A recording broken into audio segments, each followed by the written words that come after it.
Ever wanted to explore a presidential retreat right in the heart of Hyderabad?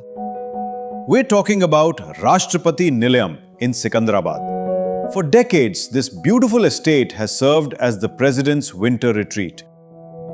It also welcomes visitors to explore its unique blend of heritage and natural beauty. The moment you step inside, you'll find yourself surrounded by expansive green spaces, peaceful walkways, and fascinating stories from the past.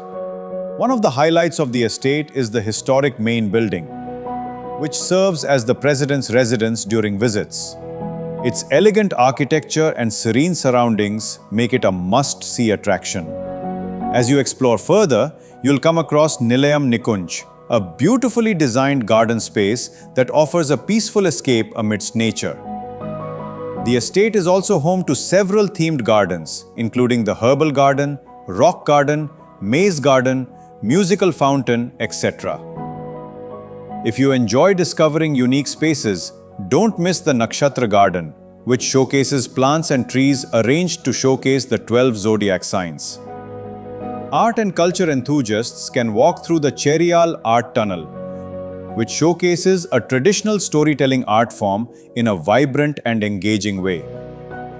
History lovers can visit the Jai Hind Stepwell, a restored heritage structure that reflects the estate's rich legacy.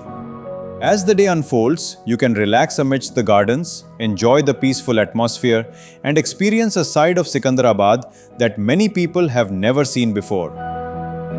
If you're visiting on a weekend, don't miss Kala Sandhya, the estate's cultural evening program. Special slots are open every Saturday and Sunday from 5 p.m. onwards, featuring performances that celebrate India's rich artistic and cultural traditions. To book your visit, simply visit our website, visit.rashtrapatibhavan.gov.in. Whether you're visiting with family, friends, or on your own, Rashtrapati Nilayam offers a memorable experience filled with heritage, nature, art, and culture. Plan your visit and discover Rashtrapati Nilayam, Secunderabad.